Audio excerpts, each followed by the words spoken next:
Good afternoon. It's the time of the recording, or good morning, or good evening from wherever you're listening to us from. This is Learning from Friends, and I am your host and tour guide for the 3rd year anniversary, which is the leather anniversary of this podcast. Leather episode. The Wow. leather episode, Cade. Okay. We'll come back to that right after we get the quote of the day. I think it's brave that you get up in the morning, even if your soul is weary and your bones ache for a rest. I think it's brave that you keep on living even if you don't know how to anymore. I think it's brave that you push away the waves rolling in every day and decide to fight yet again. I know there are days when you feel like giving up, but I think it's brave that you never do. Lena Raphael. It is a beautiful Sunday afternoon out here in Georgia. Fall is quickly approaching. The leaves Slowly starting to turn. slowly start to turn a little bit. Yeah, this is us. I'm Joe Mize. I was on the 2nd episode. Yeah, number 2. But I'm doing the 3rd year.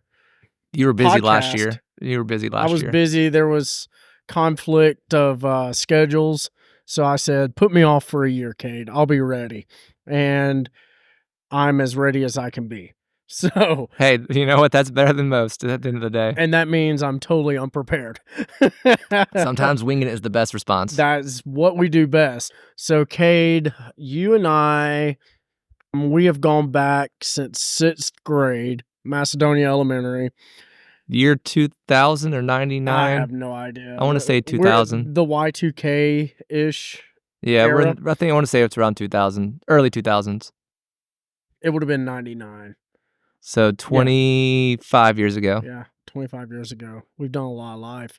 And so with that, learning from friends, what have you learned from me?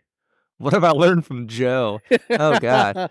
Woo. No, literally, a lot of spirituality stuff over the years. Like, that's the one thing that's always been really helpful from you, and always being that trusting, loyal individual that is always there for his friends. We've had many tailgate conversations over the years just to kind of keep things going, and you don't get much better loyalty than Joe Mize.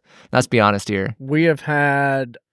I have purposefully kept a truck because it was at the time where I needed to buy a new vehicle, and I was debating on actually getting a car, and then I was like, yeah, but then I will lose my therapist license because I won't have a tailgate to talk with people. Your Lucy's lemonade stand. Yeah, exactly, except I never charged for it, and you know. Hey, 10 cents would be a good price, man. Man, I could have raked in. You could have got a quarter. Cash.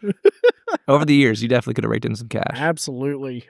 Yeah, so we are here talking about the art of asking questions, the art of the interview, Cade. And, you know, there's one thing with your podcast that I have found that is missing. Uh-oh. Missing? Missing. Oh, and no. It's actually in the title of your podcast. When you look at it, there's no little E on the side of it.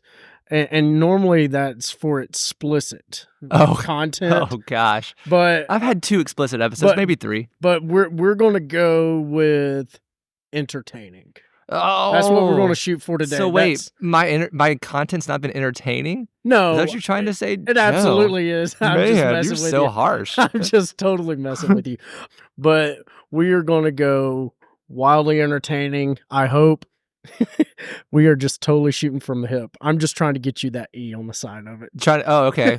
Well, if you want to drop down some words, colorful words like friendship and fun and frenzy. Frenzy.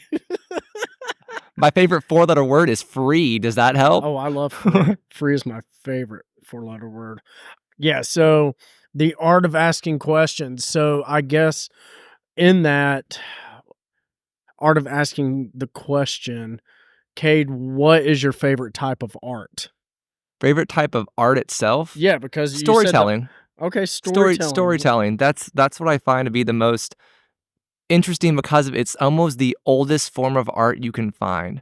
Because everybody would sit around a campfire, sit around in their caves or walking around, and everybody's just got to pass something down from generation, especially before writing took place. So to me, that is the coolest form of art form that exists. Nice. And so you have that gift, I firmly believe, because as long as I've known you for the 25 years and really getting to know your family over the 25 years, you inherited that gift. Oh yeah, the gift of gab is not something that I came by naturally. I came by it naturally. It was a God-given gift. Yeah, I mean, just knowing your parents and your uncles and getting to meet your grandparents a few times, yes, it is definitely a trait, and your siblings as well. It is absolutely a trait that runs deep. What he's trying to say the nicest is I don't know when to shut up. That's putting it There have nicely. been moments in our friendship that has cost us. A little bit here and there. In that we have learned from our friends certain life lessons. That's a true statement. It's a true statement. Sometimes you need to have those life experiences. And we have really learned a lot of life about that. Well, when you're around the earth for Yeah. 35 years, you got to pick up some of those little things. And with that, in the art of storytelling, there is a lot of building blocks that go on in that. Relationships are a key part of that, because Oh, yeah. without relationships, you'd really have a tough time telling stories. Without that human connection, it's no different than just picking up a book and reading some fairy tale. What you're doing in this storytelling art form is building a relationship, a connection with another human being, and trying to get their life story out to the world. Yeah, and a lot of that is it comes to allowing someone to feel comfortable. And how you can let someone feel comfortable is let them talk about their favorite topic. And what's someone's favorite topic? Themselves. And what they like doing, whether it's like a hobby or whether it is just a small bit of little joys of seeing something out there, whether they read something, whether it's work. I mean, there's so many things that people are passionate about, and giving someone a platform, because it's too much of the time we do all the talking, we don't do all of the listening as we should. Right. And that is so key, just to give someone that platform to be able to talk. And if you ask somebody, you'll be surprised what you can be able to get back. The capabilities of allowing someone that opportunity and asking them, if you don't ask, you don't know. That's one of the biggest things that I've learned over the years. If you don't ask, you don't know. And going on, we're getting close to 100 episodes. I would have never imagined some of these people that I've reconnected with that I went to elementary school or high school with, or they were teachers that were, and I just reached out and go, hey, I know we haven't talked in a while, but I know you're really good at this, or you're really passionate about this. Would you be willing to come on my show and just talk about it, share? And that's building back a relationship, and people will trust you if you treat them nicely and early on in life. Right. I feel that you, Cade, have that ability to come in and know people and approach people open-minded, whether regardless of the walk of life that they have come respect, from. man. And it's just a common respect for another human being. With that, it kind of breaks down that initial wall of, Awkwardness at times. awkwardness, and people, are sheltered and don't want to talk about certain things. It's and true. Then, you building that trust, how I know that takes time. Yeah, it's not as simple as the first outreach. When you reach out to somebody, you're not automatically going to get a no Right. or a yes automatically. It could take a year, 2 years. There's been some people that finally came onto the podcast that I asked probably 5, 10 times, but I get a maybe. I'll think about it. Something like that, and then not saying it's breaking down walls, but as my wife will tell you, I'm very persistent Yes. when it comes to stuff, and until I get a defined no, I'll give you your space whenever you give me a defined no. But if you're just telling me maybe, let me think about it, I'll check back in on you in a month or check back in on you in a year or two. And if I see that you're getting a little bit more successes about something, that means you're probably getting more comfortable in your field. And if you're getting a little more comfortable in your field, maybe that this is a time to re-knock on that door to see if that you would be open to coming on to the show and talking about something, even if it's for 30 minutes. But surprisingly, usually a 30, I don't know how long I could talk for, turns into an hour and a half, 2-3 hours later. We're still sitting there having a conversation as 2 episodes in. Essentially, it comes down to that person saying, "You wore me down, Cade." A lot of the times it does. A lot of the times it comes, you wore me down.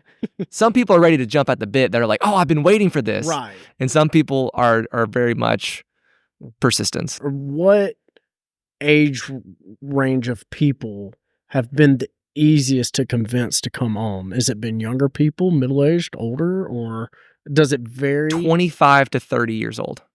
Have been the easiest? Have been the easiest. Typically when they're ages 25 plus, that I found that's been kind of that easiest in that kind of middle range of, well, let me backtrack that. People our own age. We're 35 right now. And I started this project at 31 or 32. Yeah, 3 years, do math, Cade. Yeah. But 32. So within a 3-year span of my age, going above and going down have been the easiest. And then looking at family is, if you know somebody such as like family and friends, most of them are within a certain age range. It just kind of is what it is, whatever you surround yourself with. Like I've done people in their 60s and 70s, and I've done people, I don't go below 18 just because of legality of, you gotta like, I don't want someone who's sitting there at 18 and then at 35 look back and go, oh my gosh, I'm a totally different person now. I can't think about that. After 25, you're starting to just kind of establish yourself a little bit more as a person, and you're cognitively thinking a lot better. No offense to those that I would love to have coming on that are like 16, 17, 18, but I don't want you to be embarrassed about this later, because that's what I like to keep integrity of individuals whenever they come on, and I want it to be a long lasting, you can listen to this 20 years from now and still be happy with what you said. Right. So in the past 3 years of doing this in a more professional way, because Sure, we'll call it professional. yeah, well,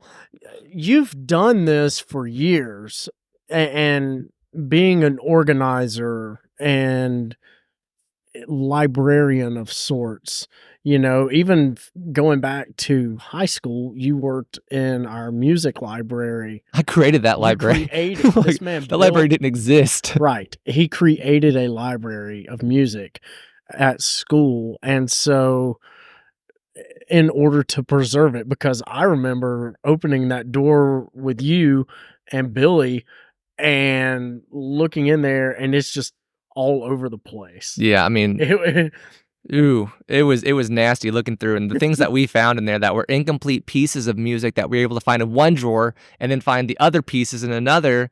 And then we found out that there were pieces that were loaned out to other high schools that we had thought we had lost.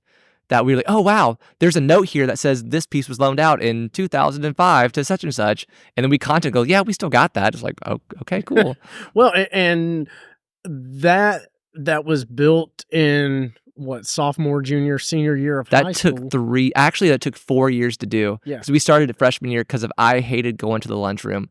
No offense to any lunchroom. They're too loud. It's overstimulating. I would go occasionally just to sit with the guys and some of the girls that were there. But it just wasn't for me. But Miss Mullins allowed me to come in and just sit and eat lunch, work in that library, build that up, and that was a gift to me that she allowed that because she didn't want to do it. Well, no one wanted to do it, Right. but for some odd reason, I don't know why, me and Billy wanted to do it. Shout out to Billy for that one, because he spearheaded a lot of that as well. It wasn't just a one-man show. But those roots of digging and the research and the time to organize, that was kind of a foundational piece to where it is now. So in these last 3-4 years that you've been doing this, how have you matured in your abilities Maturity. Maturity. yeah, or how have you grown, I should say, in the ability to tell stories, to pull questions, to pull from people? I think that's a hard question to answer. I think, to be honest with you, it's repetition. Kind of like a good athlete is over time, when you do something multiple times, 10, 15, 20. I think I've recorded about 90 episodes now that some of them haven't been released yet, but you kind of find little niches in what works for you and what doesn't work for you. And then you start realizing a little bit more how to read people.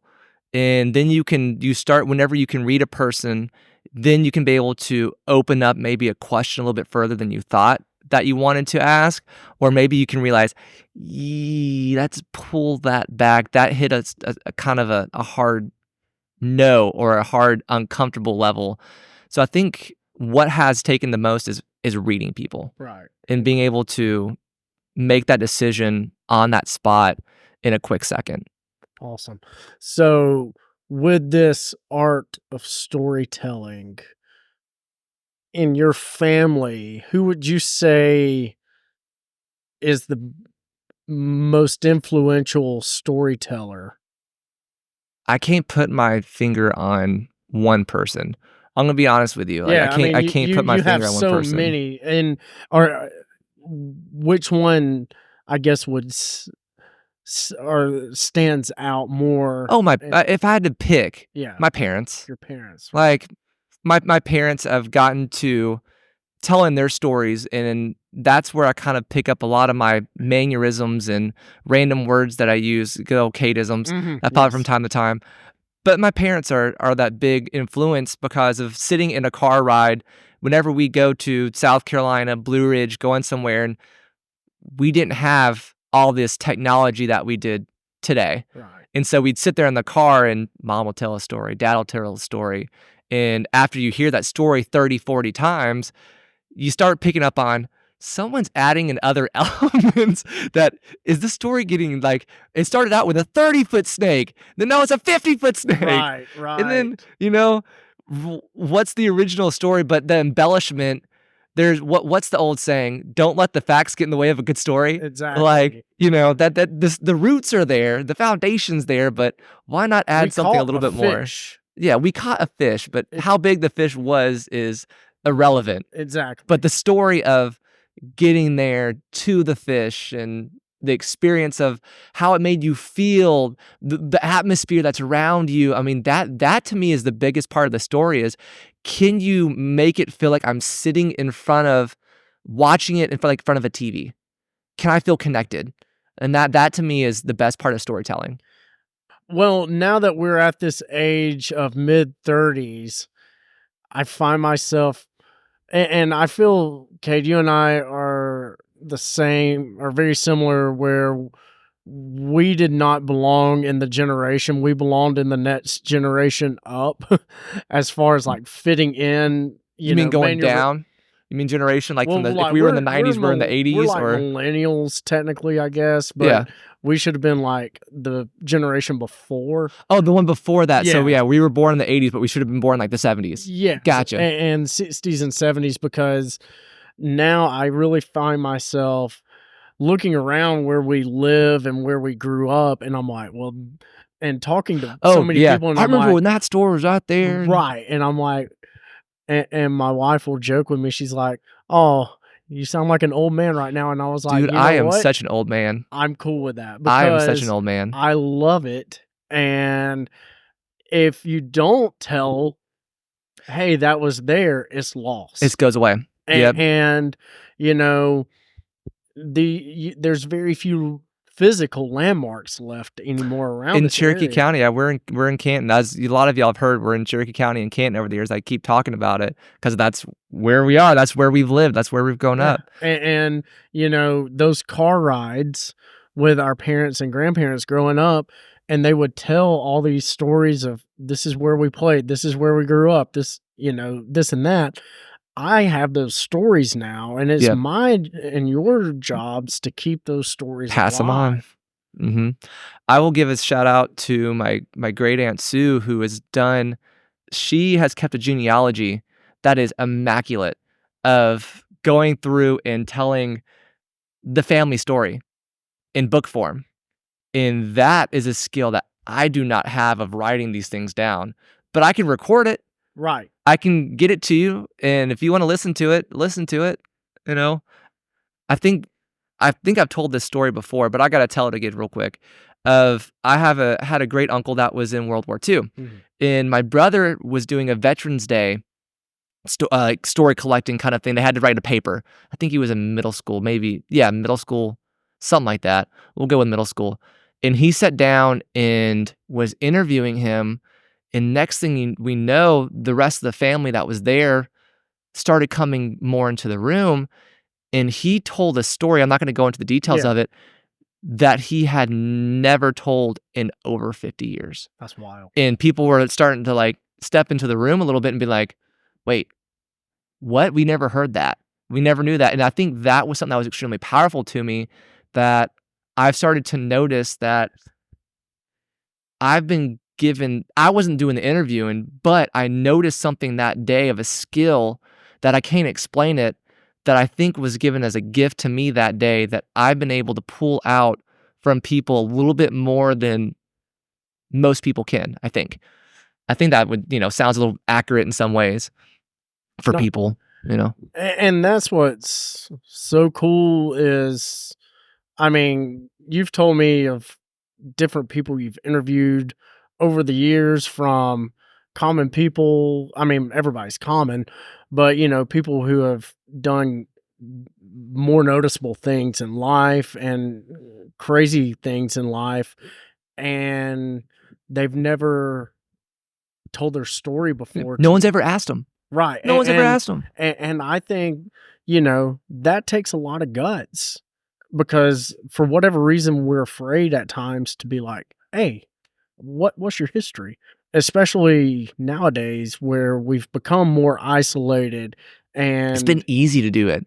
The Right. technology has made it so easy to become isolated. it has. And it's great because we want to listen to things, but we lose that human element, and you're keeping that human element together. Try to. You do a pretty good job of it, I feel. I think so. Somehow. What do you find the most rewarding part of this being? The aha moment. That sounds really weird to say, because I say that with teaching, but the aha moment is when someone lights up whenever you've asked that right question. Whenever you've hit that soft, squishy spot. That's just that they light up a little bit, and you know that they're in a happy space. Whenever someone's hit that little happy space of where they're comfortable and they've settled into the interview, they've settled into what's going on, and they're happy, that's the chef's kiss right there. I think that answers your question. Yeah, that. And would you say finding that part, that the part of the unknown? Yes. become- Oh, heavily unknown. That's coming out into the open. Right. Yeah, that someone's allowing themselves to get vulnerable. Yeah. Whenever they've got themselves to that aha moment, you never know what they're going to say. It Whether could be it's anything. good or bad, emotional or whatever, it's finding that. Yeah, it is. It truly is. It's finding that, because that is where the true person comes out. Because if anybody can put up a facade, Right. we all wear masks. Let's be honest here. We have to be a different person for each different person that we interact with, whether it's at school, whether it is at your job, whether it is at church, whether it's somewhere. We all put on these faces. Whenever you can get back to the root of who you are as an individual, that, to me, the authentic person, that's beautiful at that moment when you can get there. Yeah. And so in these 80 plus episodes that you have recorded and published and put out, what have been some of the more impactful stories for you personally over this time? See, I'm a self-help junkie. Whenever it comes to reading books and listening to all this different stuff, whenever someone comes on and talks about mental health, or talks about, even if it's in their podcast, they bring it up, that to me is moments where I learn the most, because of we all have struggles when it comes to health, or that could be physical health and mental health. Right. That to me is always so fascinating when someone's willing to tell that story. And I've had several people that have come on and discussed all these different elements. And that's hard because that's whenever you're at the most vulnerable, because that's a point where you're either A, at the bottom of the barrel where you're done and you don't think you can handle anymore, or B, this has changed your outlook on life because the point is that you may not get to continue going forward in your normal state. Mm-hmm. And that is something that I find to be some of the most rewarding episodes, even though every episode's important to me. Let's be honest here. Every episode's important because of everything is I'm learning every single episode. That's the whole point of doing this. Whenever it stops to become learning from friends, then it becomes where it stops. Because if eventually at some point I'm going to either A, run out of friends, B, run out of topics, or C, just get worn down. I think it would be C before anything else. I can always find someone to talk to. And that's what, but I have multiple guests. If you've noticed over the years, I've brought back guests but they don't talk about the same thing because it's a different topic. Okay, we could have 100 episodes, just the two of us on 100 different topics. Learning from Joe and Cade. Maybe that will be the next podcast episode's learning series. Oh man. Maybe I should do multiple part series coming up in season 3. No, but this will be technically season 4 because of you do 1, 2, 3, 4. Right. Yeah. We could do it. Let's go. Don't tempt me, Joe. Don't tempt me. I have done that several times in life, and there have been times where I have regretted tempting Cade. Yep, because I'll take you up on the offer. He will. He absolutely will. And then if he takes you up on that offer, you're like, Cade, this is not good for anyone's health involved. And don't owe me a favor either. Right. Cade will always cash that in. I will. It may take 4 or 5 years, but I will cash that favor in. Once you think I've forgotten it, moving's the big here. one. Moving. Oh, if I need to go somewhere and get from moving from one house to another, I think I had 7 people show up to my house to help me move in from apartment to this house here. Same here. Yeah. Like that's one of the parts of having a truck is you somehow automatically become a self-mover. And why do you think I don't own a truck anymore? Yeah. But people are like, hey man, could you help me move? Well, I've kept receipts over the years. When I moved, I didn't lift a finger. It's a beautiful thing. True. Saved my back. I will definitely tell you that much. You have to find that. And I think that's something as well. I'm gonna reference the getting a relationship with somebody makes the episodes go by smoother. Right. If you have a former relationship with them or they've seen that they can trust you, like that goes a long way. And that's, I think, whenever you can cash in a favor with somebody is if you truly have that authentic relationship. Some episodes have been favors that have been cashed in. Right. And I mean, even with me, I wouldn't even call this a favor. This is just us in the backyard chatting. That's how I feel, which our relationship is different than a lot of people that you have on as well. You know, he's like, hey, you want to do this? I'm like, sure, let's go for it.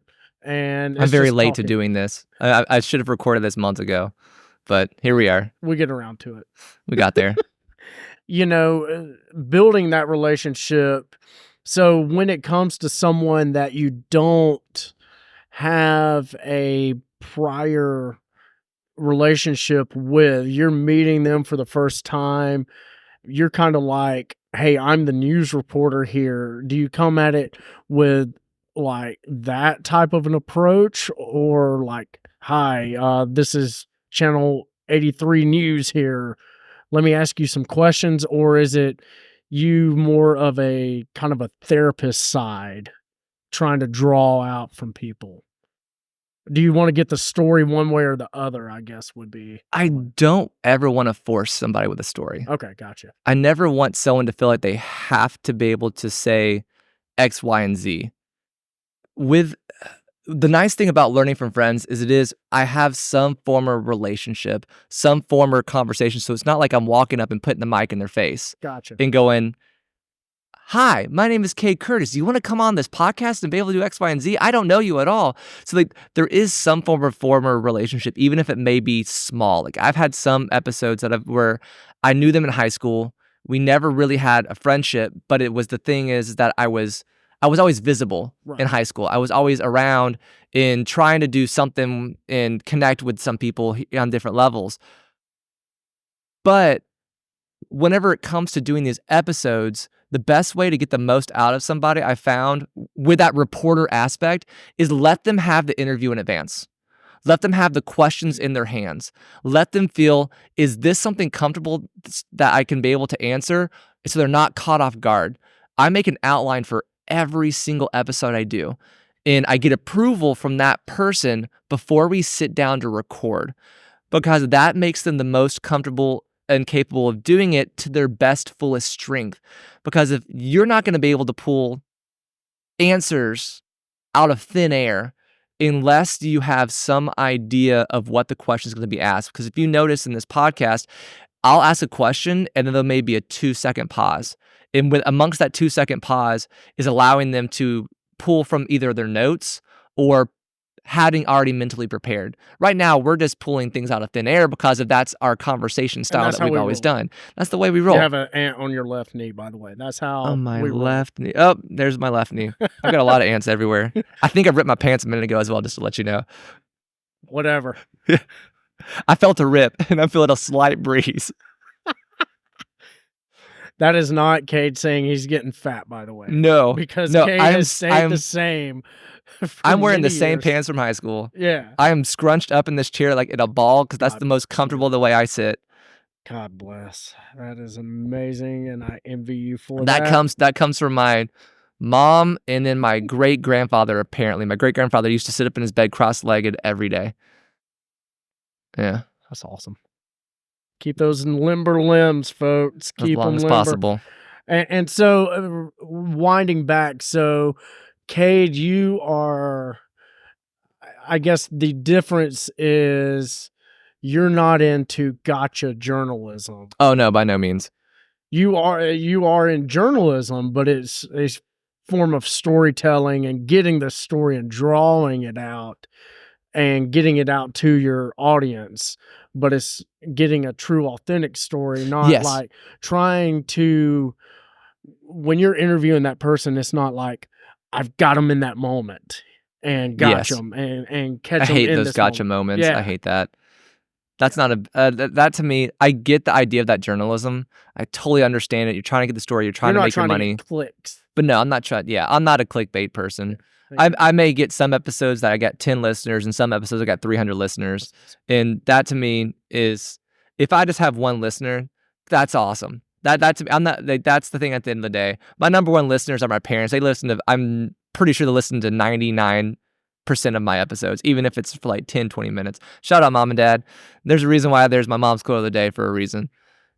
So a story, I was thinking about this the other day about your parents, because they are superstars. Yeah, they really are. And going back, I guess 2015, 16, somewhere in there, I worked second shift at my job, and it was coming a snowstorm that night. And it was going to be absolutely impossible for me to make it back to my Snowmageddon? house. It might have been it might have been Snowmageddon 2, I think.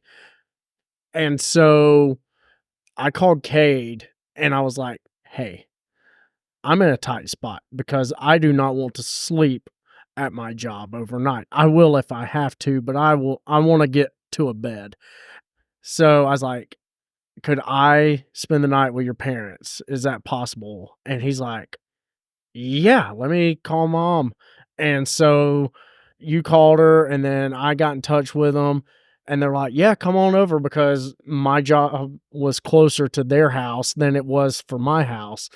And I booked it on over there at 25 miles an hour through some slick roads. And I got there. They had me something to eat. They had the bed ready for me. And that is the hospitality of your parents. And that to me has always been first nature. I've never thought about it they differently. would do that for anybody. Yeah, exactly. They would do it for anybody, and that's the thing that I've been blessed with. Is that is a to me whenever I someone says, "Oh man, someone turned me away of my own parents or my own best friends turned me away from this," I'm like, wait. What in the Why? world? Like, what in the world is that? Like, how in the world can somebody like that's like you call your best friend or something like that turn you away whenever you were in your time of need? But that's always been because I grew up with a family that was just first nature of doing it. So for me, it's first nature. Right. And it's just that part of the community that we Grew up in. grew up in, and over the years have formed and You kept. have to form that and you have to maintain it. You You have do. to spend the time. If you don't spend the time nurturing that relationship, oh, those ants are all over your They're thing all now. over my drink. They're everywhere. It's They've all ruined good. it. Yeah. I'll have to replenish that for you. That's all good. I can. But no, you have to form that relationship and you have to care to keep that relationship. If you don't care to nurture that, it's kind of like a flower. If you don't water it, it's going to die. And I think that's one thing that I can't remember who it was. Was it Bobby? Was it Matt? Somebody goes, I was the glue of our friendship for the longest time, just keeping everybody together. Yeah, and I think throughout like just our kind of core group, we've all been that glue at some point. Yeah, we all have different times. Yeah. And we've had to be the glue for each other. Sometimes that time. glue, you have to force it and hold it Yeah. and make sure that it's holding in place It's for a gorilla, while. and sometimes it's just good old Elmer's Yeah. Sometimes it's, just some good old elbow grease and prayers. grease. Yep. Okay. Grease the wheels. I know. Grease the wheels. Grease There's in an the inside wheels. joke there that if you know, you know. If you don't, you're lucky. That story will be told. Probably at my funeral. Absolutely, it's going to be told at your funeral. 100%. That is a story that will be. Unless I outlive you all. And then it will be recorded by us. Somebody will before say we it. go. Yeah. Somebody will say it.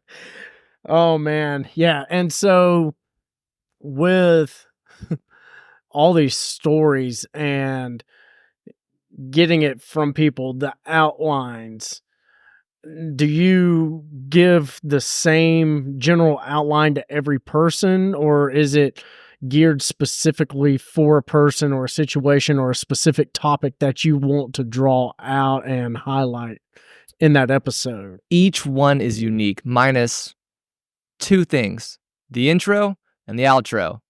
The intro and the outro are the same, but outside of that, every episode has its own different flavor because I have to do research if I'm on a topic that I have no clue about, because I don't want to walk in and use the wrong jargon. Right. I don't want to walk in there and sound like I haven't done any research. A good reporter will do their research just to make sure that they don't completely sound like someone that is going in there blind, because you're wasting their time. Right. Like, you don't want to waste someone's time that they're giving to you, because that's the most precious gift that anybody can give you is their time. And if they're driving 30 minutes, an hour, or you're driving an hour, 2 hours, I've driven as far as 5 hours just to hear someone talk and get that story from them. And I want them to feel that their time's not being wasted. Right. And so if you're driving 5 hours One way, then you want the story. You want that to be authentic. Yep. And you're going to put that work in. And I think that's more impactful to people who are like, oh, this guy's serious. Yep. Try to make it as serious as possible. Yeah. Even though there are fun moments. You gotta have fun. You gotta laugh. If you're not laughing, what are you doing? You gotta live. Laughing. The ants are laughing at you right now. Is that what you're just saying? Just like the ants. I mean, that is the highlight of this podcast. Sponsored by ants. It's sponsored by ants. The 3rd year anniversary gift, Cade, that I am It's giving not leather, to you. it's ants. It is not leather. It is ants. I chose a bad spot first. I should have had the bonfire going. That was a bad choice. The bonfires are a staple of our relationship. They have been over the years. That I will say, a lot of stories have been mentally collected and told and shared off of that, and not told. But the thing is, they're now like urban myths in a way. Yeah. If I can say some of the best storytelling moments have come from events that have taken place at those bonfires for 100%. that 10 years or 15 years plus that those things take place. We haven't done that in a long time. Maybe we need to do one of I those. think we need to do a podcast in the pasture with a bonfire. A roundtable discussion. Yeah. Just reliving some of those moments. I don't think that would make it without being explicit. That would have to be 100%. a very special edition explicit episode. 20-year anniversary here. 20-year, dude, I don't know if this is going to make it 20 years. Let's be honest That here. could be our 20-year high school reunion episode. There we go. We're actually very close to that. We're 3 years away from 20 years. President Cade. Yeah, we're not going to go into the stories of high school reunion stuff. No, but I'm just Those saying that know, Cade know. was the class president. Oh, yeah, That's yeah, all- yeah. That's all I'm saying. Gotcha. Reunion scheduling. I will warn anybody that's trying to schedule a reunion for a high school reunion. Good luck and bless everybody that's on those committees. Yeah. Bless everyone. But anyway, We digress. Let's go back, Joe. underwise. Yep, underwise. And haul off. That's right. So storytelling. Yeah, I mean, atmosphere. Oh, yes. So Atmosphere is huge. So bonfires. Ants. Ants. I mean, you've done a lot in your home. Where has been the best place for you to do an interview at? Outside. Outside. Okay. Anywhere outside, because of you're going to hear a lot more extra noises that I think it makes it more natural to be able to hear all the like little extra ambiance and all the extra little stuff. And like there's birds chirping right now in the background. I don't know if, depending upon how I clean up this episode, what you'll be able to hear, but I find people more relaxed when you're sitting somewhere outside because you're breathing that natural air. Now, don't get me wrong. Recording in someone's house is wonderful. I love it. I've recorded more episodes sitting at my kitchen table than anywhere else. Right. But sitting on someone's couch, if that's their comfort spot, that's their comfort spot. Mm-hmm. So I like being outside whenever I record. If I get that preference, that's where I like to record. Awesome. Or at people's own homes. Gotcha. Because I don't have to clean up my house a little bit more whenever they're coming to my house. They get a little extra cleanliness, which can be a good thing. Hey, gotta have it clean at times. Yeah, I know. I don't like doing dishes. I'm gonna be honest with you. Not a big dishes person. They get done twice a week, and that's what you get. Ditsy makes a great paper plate. See, I don't use a lot of paper plates, but I love a good dishwasher. Oh yeah, dishwasher's clutch. Yeah, so bonfires, the atmosphere, setting that tone. Favorite time of day to do one? Nighttime. I would say recording at night is the best because you are some of the most relaxed because you're off of work or you've come home and you're decompressing or you've decompressed from the day. Because if you're in the morning, you find out that you're still kind of waking up. You're not fully awake at times, and your brain is sometimes that's actually the best for some people because they are awake. But for me, I like it better at night just because I think I've had time to process throughout the day of what I want to say and how I want to be able to say it and what kind of direction. I feel I'm more cognitively ready. And I find a lot more people are better at that point in time at night because they're getting ready they're winding down from the day. That's when I find the nighttime is some of the best responses of people. You were talking about editing and cleaning up the episode. Oh no, editing. And the worst part. How long does it take? For every hour that exists, add another hour on top of that. So if it's a 1 hour episode, it's going to take a minimum of 2 hours. Okay. At a minimum. Okay. So sometimes what may be an hour episode take me 3 hours to edit. Depends upon all the the uhs, the coughing, or the getting up really close to the mic and going, those little things that I think you I'm don't doing think about. better than I did the first time. The first time, I will admit, Joe took a little. I was very new to it too. Yeah. So it took all of us learning all the different stuff over the years. But there are tricks to it now that I've learned. I've made it faster. But I'm not doing it in one go like I used to. I used to sit down for 3 hours and go and go and go and edit that episode. I'm doing 15 minutes at a time Okay. and trying to get there. But oh my gosh, that is, if I could afford, please, Patreon people, donate money so I could actually hire somebody to edit these episodes for me. Because of it, but I think part of that is the perfectionist in me too, of wanting it to deliver to be the best sounding episode for an individual. Because of when you are having someone feel vulnerable and coming onto the episode, you want them to sound as intelligent as possible too. Right. Okay, and an and and a pause at times can feel to them humiliating. Mm. And it makes them feel a little less. And at times, some people don't think that way, but for me, I find that to be my perfectionist of wanting them to sound the best they can. Gotcha. Because that is an important thing for me, is because they were being vulnerable enough to do that, and it's important for me to deliver the best of that person. I gotcha. I've had a few It's all good. That's what we do best here, folks. Why not? Why not? Vote for Kate Curtis. Why not? Yeah, that was the catchphrase, is Cade Curtis was being a class president. Why not? Why not? Why It not? worked. It did. I still have one of those signs hanging in my I basement. love it. I love it. I found cleaning out the other day at the house a Paper Trail CD.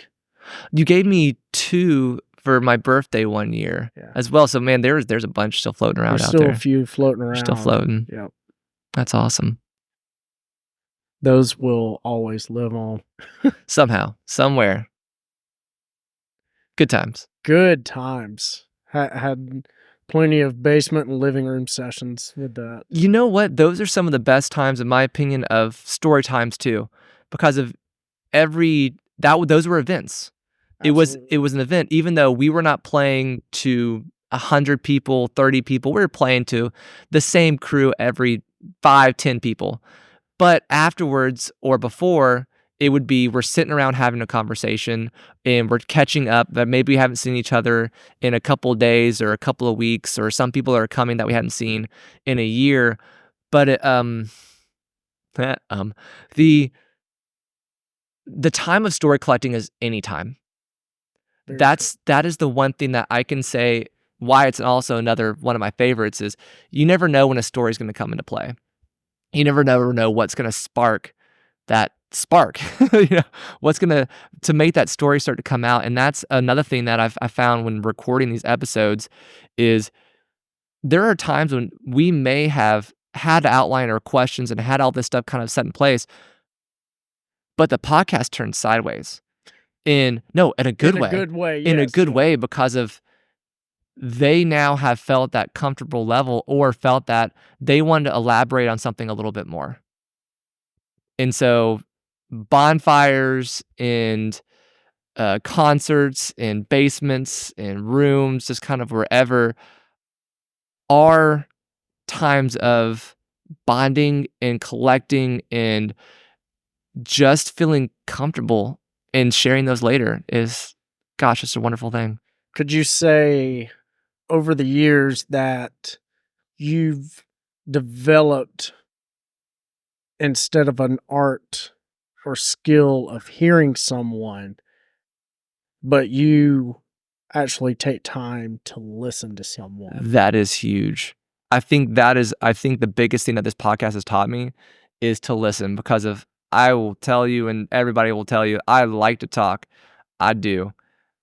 But allowing someone else to do that and talk, and you listening, will open up all new doors that you never have thought about for people, if you just listen and stop and pause. And I think in my episodes, I've gotten better about not talking as much.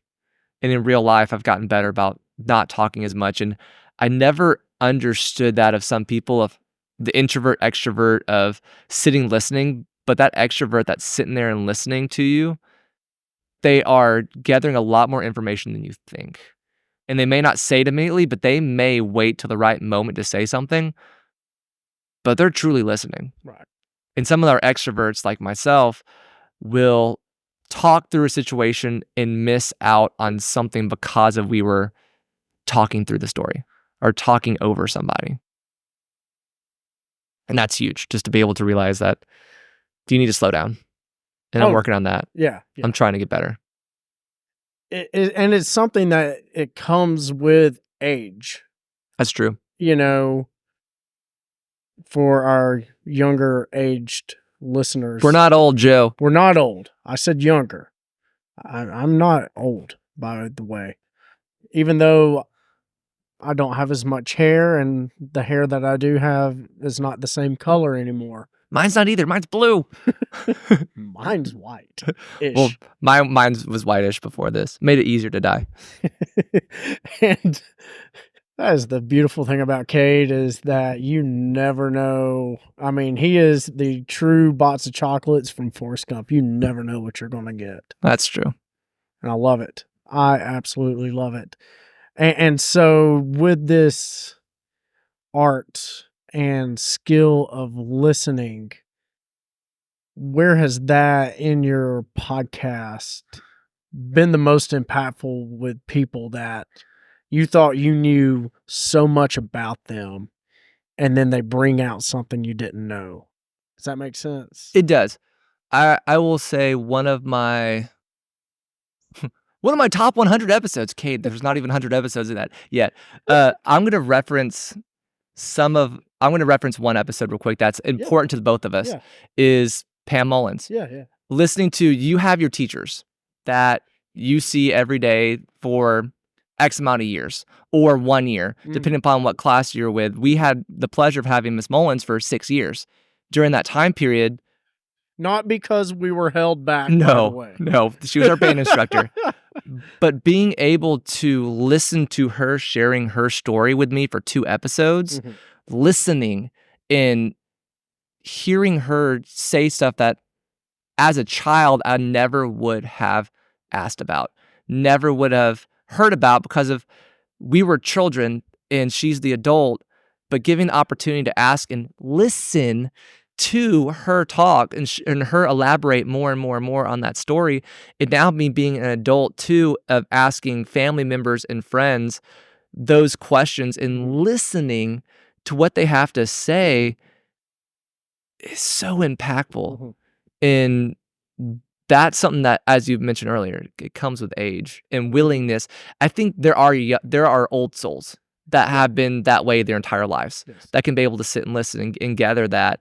But I think with age, that wisdom of people feel more comfortable to tell you things, because there are stories that I heard that my family members have told me that if I was 10 listening to that story, I'd been like, I am too young to hear this. Oh, 100%. And you know, it's hilarious when you say that, and you mention it, because it feels that at some point in our life, I don't know exactly what age it was, but it was definitely well into our adult years. That's like, hey, you graduated to the adult table. You're not at the kiddie table. You're not, but the kid table is missed. I miss the kid table. I do miss the kiddie table at times. But you get the adult table and you're like, oh, this is a lot wilder than you ever expected. You ever expected. And once you open that Pandora's box, you can't close it back. No, there's no going back to that. There's no going back.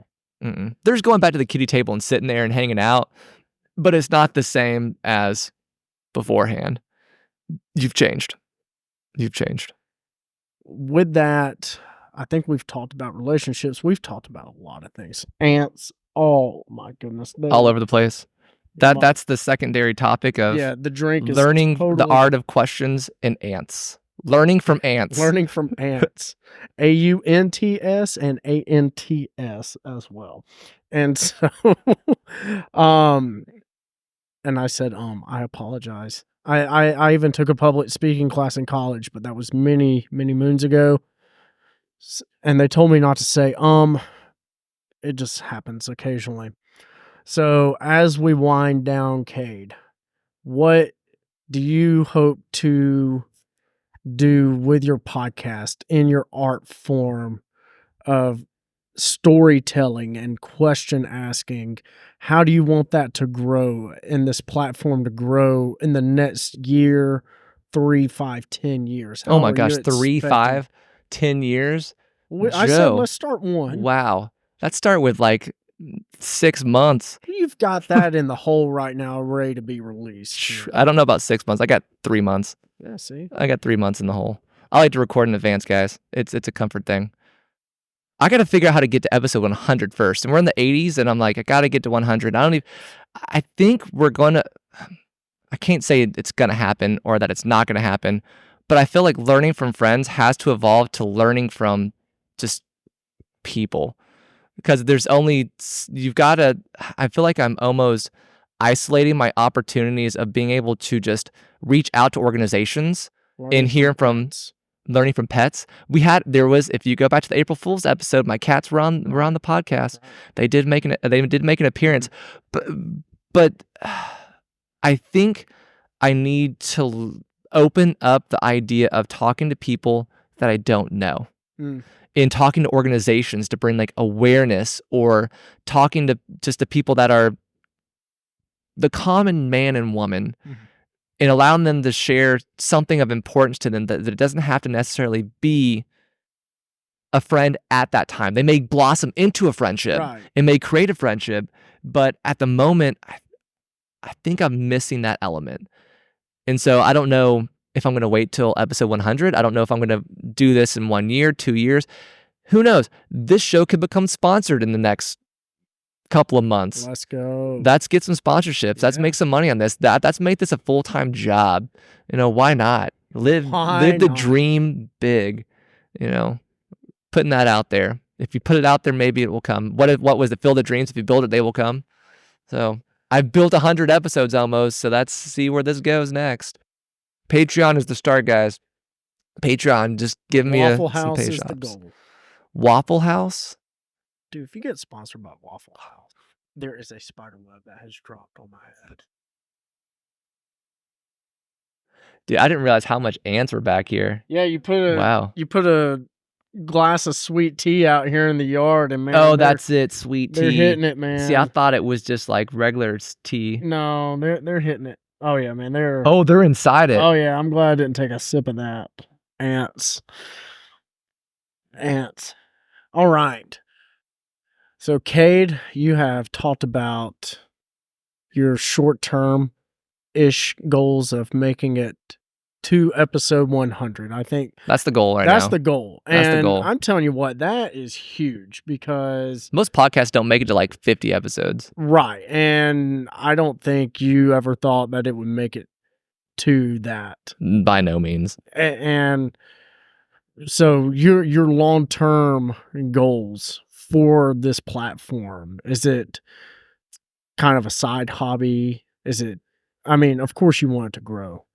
Yeah. Is it to, hey, we want sponsorship, I want to quit my job and do this full time, or kind of keep it small and intimate, your little thing? What's your kind of goal? Long-term goal is I like what I do. Yeah. I like what I do, and I want to be able to make this evolve somehow, whether that means making this a full-time job, whether this means making it a part-time job where I'm actually making a little bit of money off of it. I make a little bit of money off of this, but or maybe this leads to a job that I do something like this long-term. Gotcha. I don't know. That's a tough question to be able to answer because as the wrestler Sting says, the only thing for sure is nothing's for sure. Like, I love, we got to throw in some wrestling episodes. This is not Sting, the bassist from the Police. We're talking about Sting, the icon Sting. That's the true Sting to me. As the Crow is calling. Yeah, the Crow is calling right now. That, I don't know how to answer that question yet.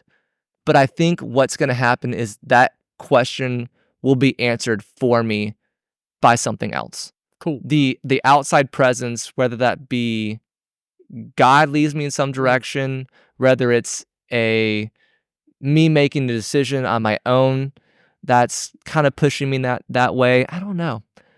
That's tough. That is totally cool. My encouragement to you in all of this Waffle House sponsorship. is a Waffle House sponsorship. Secondly, is to no matter how big this gets in the future or where this journey takes you, that you always keep true to yourself and rooted in the storytelling and stay true to the story, stay true to yourself, and you're there to tell someone else's story That's as the true. host.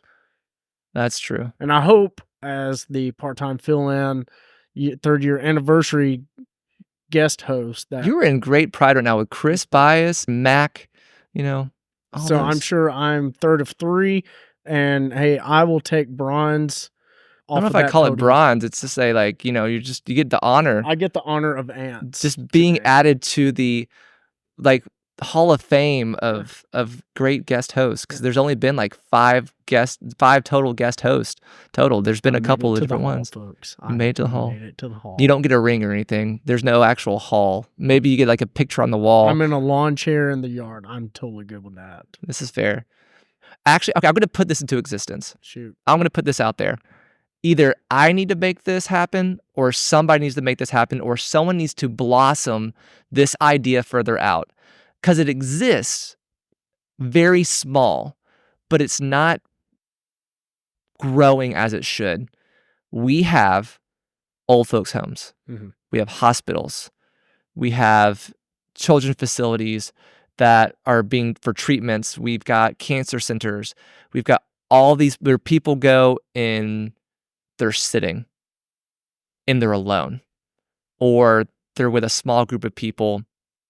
And what needs to happen is, if they're willing, they need to sign a waiver or sign some kind of agreement to be able to do it, is teach people to go in and not necessarily interviewing, but have these conversations with them like we're doing right now, in order to allow them to let their story out, because everybody has a story inside them. And family members may be states away, or they may be countries away, and they have not been allowed or capable or willing to yet open up to their loved one or friend, in allowing them to be able to tell their story. We have the People of New York Project. We've got StoryCorps that exist. Those are great companies that are out there. They're both nonprofits that are there, but why not have it where someone can give an MP3 file or whatever format you want to be able to use down the line of 3.5 floppy A. Yeah. Oh, nice. Give them the capabilities of hearing that loved one's story, even though they may have never had that relationship with them, or maybe they never want to be able to do it in their lifetime. But 10 years down the road, they want to hear that. And this can be there for them when they're ready. Or it could be someone's last will and testament, or whatever you want to call it, where it's been recorded, and you can hear that person's voice. Mm-hmm. Because so many times I've heard of loved ones that go, if I could just hear their voice one more time, or if I could hear them, I know this story, but I don't remember how it went. Allowing somebody to sit with them to record those stories. And that would be a lot of editing. And yes, that would be a lot of time having to be spent, because if you're not going to do it in one sitting, you're not going to, this could take weeks, this could take months to be able to sit with those individuals, which is why I don't know if it could be a nonprofit, it could be a for-profit, it could just be volunteer basis. But that needs to exist in these areas, because of so many times I walk through the hospitals, or I walk through the extended living areas, and people are sitting alone. Mm-hmm. And that shouldn't happen. We are social creatures. We need to have that there. And I love that our churches, and I love that all these people go in and sit with these people and try to create that community. But why can't there be more? Right. Why can't there be more? And I've talked about this idea for 10, 15 years, but at some point I think either I need to do it or someone else needs to do it. And this is me putting that out there for somebody to either A, contact me, or B, step out there and do it yourself. don't talk about it, be about it. I need to figure out how to do it. That's the Yeah. thing next. Somebody contact me and help me do this.